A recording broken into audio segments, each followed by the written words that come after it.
It's safe to say, Paul Thomas Anderson is one of the GOAT directors. What's going on, guys? I'm Chris, and welcome back to another video. Today I'm going to be giving you my review of Licorice Pizza, the latest film from Paul Thomas Anderson. Licorice Pizza tells the story of Alana Haim and Gary Valentine growing up, running around, and going through the treacherous navigation of first love in the San Fernando Valley. So before I give you guys my thoughts on this movie, make sure to hit that like button, comment your thoughts down below, as well as your expectations if you have not seen the movie yet, and make sure to subscribe and hit the notification bell so you don't miss out on any future reviews, rankings, all that good stuff. So real quick, when it comes to Paul Thomas Anderson, I am a fan of the director. He's obviously one of the best and most talented working. I like his earlier work more. I'd say Hard Eight, Boogie Nights, Magnolia, Punch Drunk Love are my preference as opposed to his later work such as There Will Be Blood or The Master. So going into this, it looked like a return to some of his older films, which I'm a fan of, and I'm happy to say this movie is in fact a return to the golden age for Paul Thomas Anderson. The movie is just a perfect coming-of-age story, as we follow two younger people and follow their trials and tribulations in high school, as well as the struggles of growing up and the awkwardness of a relationship. I feel like this movie really captures what it's like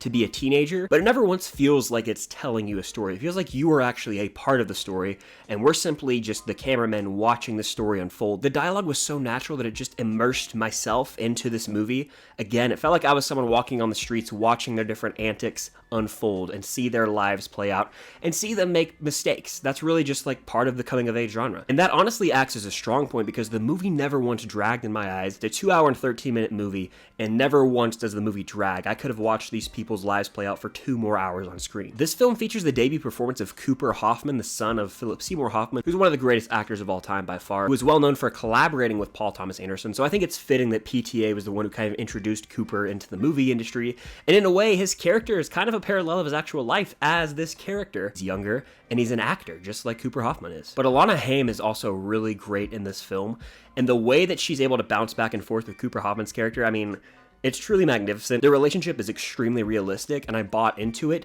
The fact that these two might fall in love and have their ups and downs. It's so well acted, and I feel like PTA does such a good job directing these young actors as they kind of make their way into Hollywood, much like some of these characters are trying to do in the film. The coming-of-age genre is one of my favorites.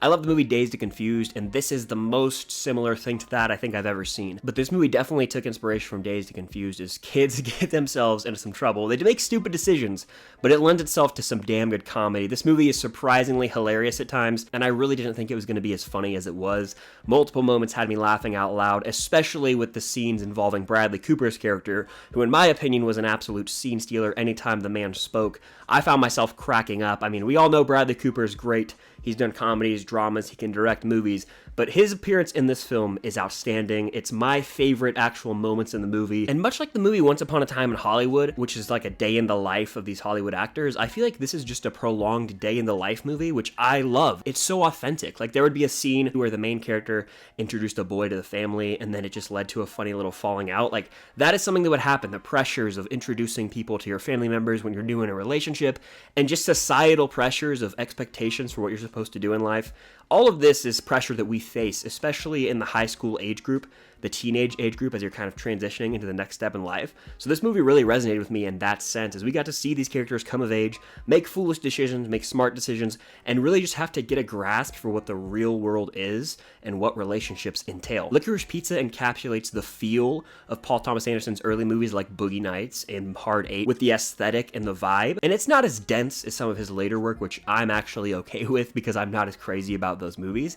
I do think there are some hidden meanings and deeper meanings to dissect here, especially when it comes to different roles that people have in Hollywood. Like, there's a whole sequence where the main girl is attempting to get into acting, and how that can be kind of dark. There's a little bit of an underlying theme there, in my opinion. Sean Penn's character also kind of represents this gross Hollywood producer figure that you would see in this period of time that just doesn't really care about anyone but himself and making money. So there's a lot to dissect with the movie, but at the end of the day, it's just a really great coming-of-age film, and that's one of my favorite genres.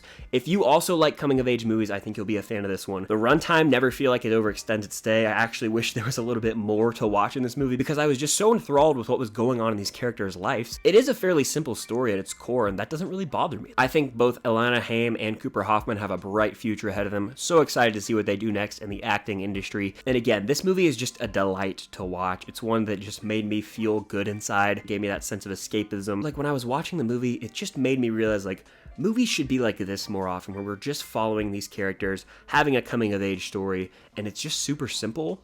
I dug it. It's truthfully kind of hard to pinpoint any flaws here because I just enjoyed the movie so much. It's one I definitely want to give another watch soon. Not only is it one of the better coming of age movies, but I think it's one of the better movies in 2021. I'll be honest, the last half of 2021 has really picked up steam and we've gotten banger after banger. And I'm happy to say I really do enjoy Licorice Pizza. I'm going to give this movie 4.5 out of 5 stars. Make sure to see this one when it comes out closer to Christmas Eve. And if you have the ability to see it early in theaters now, definitely do that. It's hard to say where I would rank it in PTA's overall filmography, but it's easily one of my new favorite coming-of-age movies and one that I really want to see again in theaters at some point. Could it be PTA's year to win Best Director? I guess we'll find out at the Oscars. But that's going to do it for my thoughts on Licorice Pizza. Again, make sure to hit the like button, comment your thoughts on the movie down below, as well as your expectations if you have not seen it yet.